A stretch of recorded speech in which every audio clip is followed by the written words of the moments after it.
This is Unit 4, Part 2, and the reason why it's Part 2 of Unit 4 is because we are going to be doing more with quadratics in this section. So instead of completing the square, we are going to be using a different method to transform a standard form quadratic equation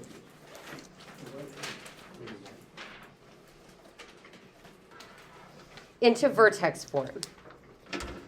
Now, vertex form, we have actually seen before, way back in Unit 2 when we were talking about transformations. So I want you to write that vertex form is what we have seen with transformations.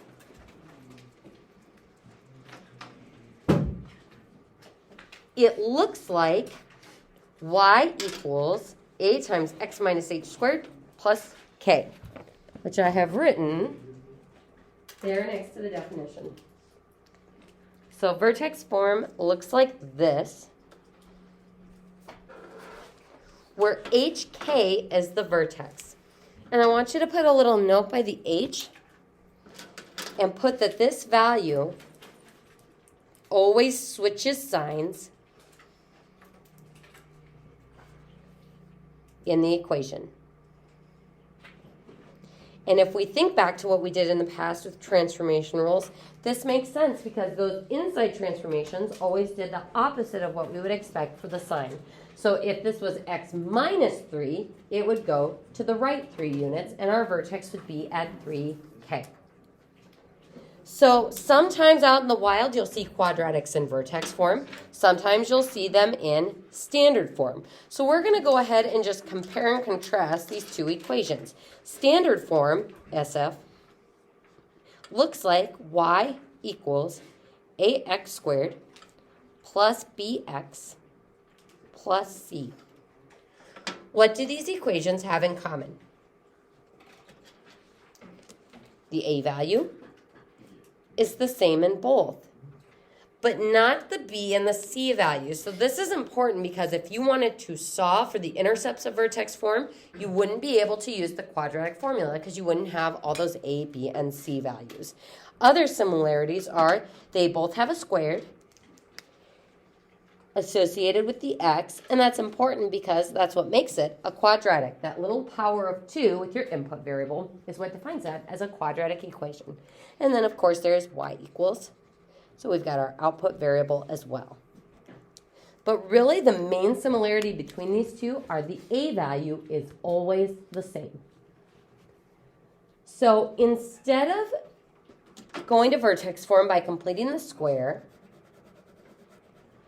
we are going to actually find the vertex first and then structure the equation from that point.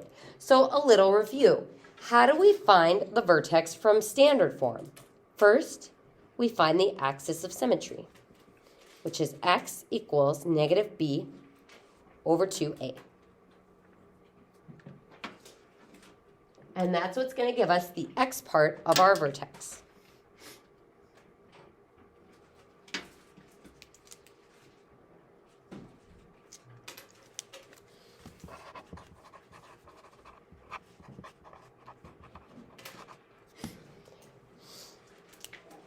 Then we find the y value by plugging into the equation.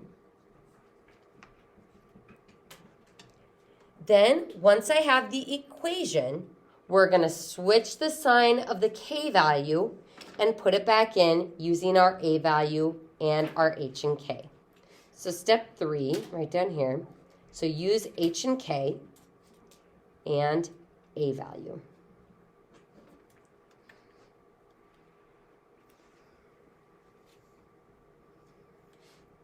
And what's nice about this is we can also use our calculator to check ourselves. And if you haven't already, go ahead and put your name up in the top corner,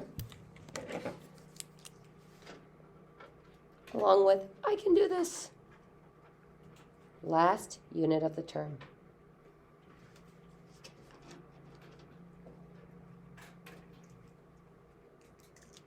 So we're going to go ahead and start with example A.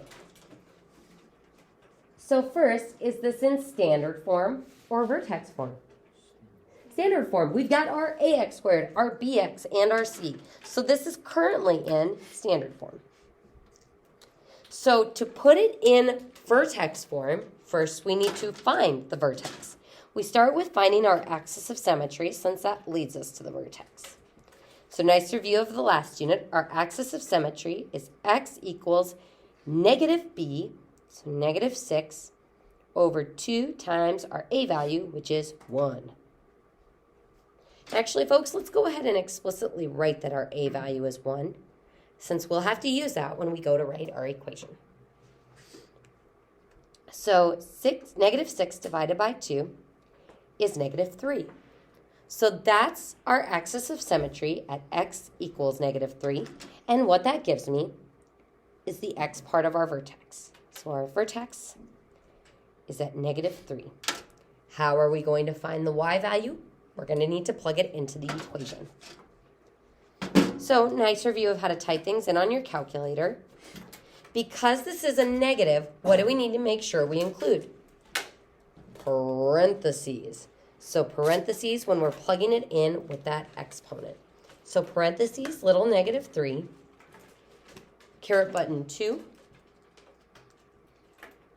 and then plus 6 times negative 3 minus 5. And we get negative 14. Not very friendly for graphing, but we're not doing any graphing here. We are just finding the vertex. So now my vertex is at negative 3, negative 14. And I need to use both this and the a value to write my equation in vertex form. So those are the 3 missing pieces that I'm going to need to write this equation. I got to have the a value, and I have to have the h and the k value, which come from the vertex. So we're going to start with just the skeletal structure of what this looks like. Y equals a times x minus h squared. A lot of times the students will forget the squared, but that's what makes it a quadratic, plus k.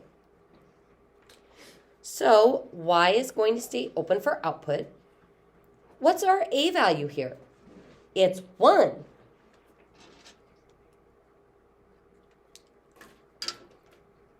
X stays open for input. Now for the h value. The vertex is at negative 3, so how are we going to move that to the left 3? In the equation, it will be plus 3.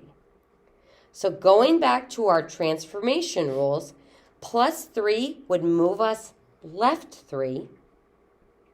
And from 0, 0, that's how we would get negative 3 for that x part of the vertex. Now, what about our k value? That's going to stay negative 14. The k value sign doesn't change because negative 14 moves us down 14. Going back to transformations, it's exactly what it's always done. So down negative 14, or just down 14. We don't need that negative there. I think down negative 14 will be up 14. Yeah, so we're getting rid of that negative, so just down 14. So, folks, if you wanted to write it without that 1 in front, you certainly could. So y equals x plus 3 squared minus 14. So we find the vertex using the axis of symmetry, and then we write the equation using that vertex and the a value. The big thing that you're going to need to be careful about is switching the sign from the vertex x value to the equation. But again, if we remember crossing our eyes with those transformation rules, that's the same reason why we are switching the sign here. Now, I said that we could check ourselves using our calculator, so let's go ahead and do that. Go to your y equals and clear out any junk that's in there. And we're going to type in x squared plus 6x minus 5. Now, in the second slot, we're going to type in the second equation. Parentheses, x plus 3, in the parentheses, caret button 2, arrow over to escape the exponent, and then minus 14. Now, if I hit graph, we should see one quadratic, and then what should the other quadratic look like? There goes the red line.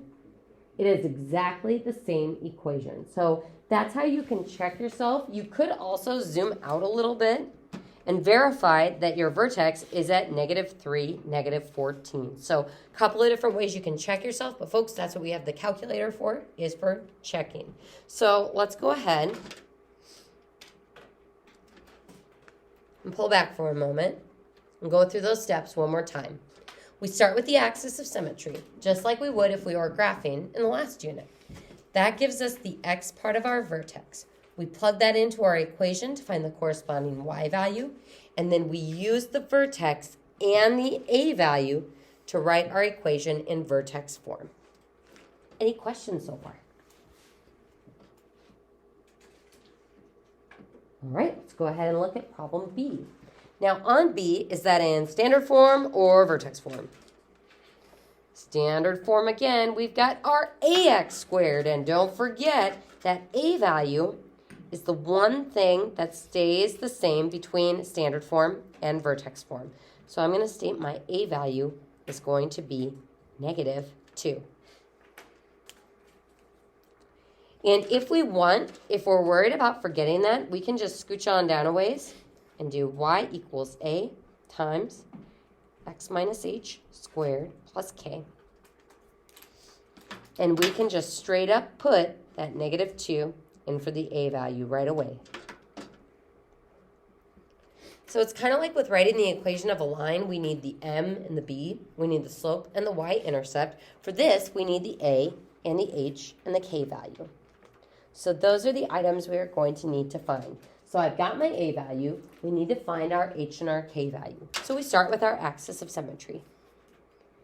The a of s, x equals -b over 2a. So -8 over 2 times our a value of -2.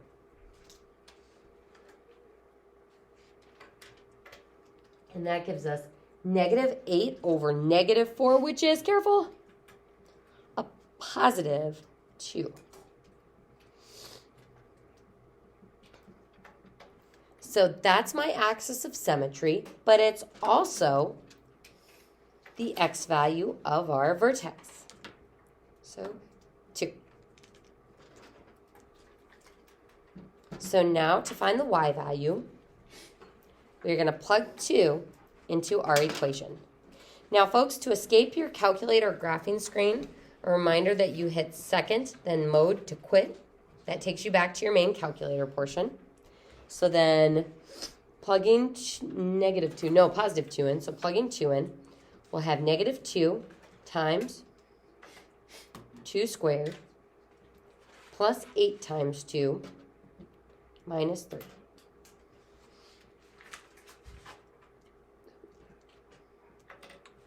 And that gives us 5.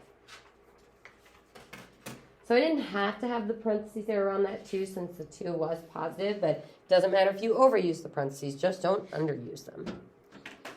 So then 2, 5 is my vertex. So now we're ready to put in our h and k values. So if our vertex is at +2, what transformation will we need to have in our equation to get that +2? -2. It always changes from the vertex to the equation. But then what's our k value going to be? +5. The k value stays the same.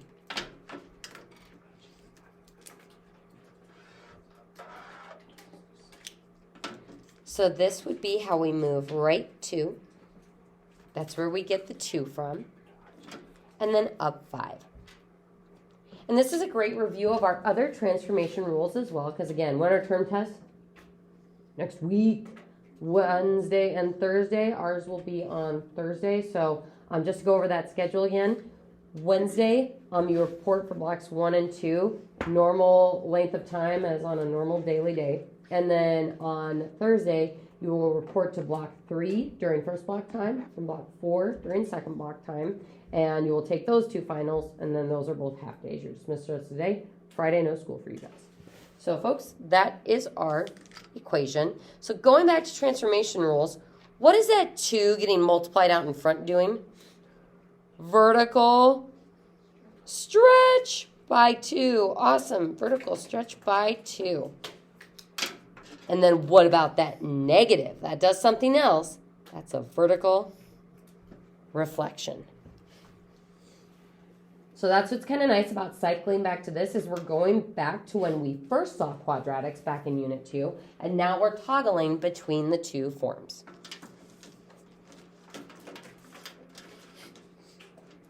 We're going to go ahead and take a quick phone break, bathroom break before we move on to the bottom 2 problems.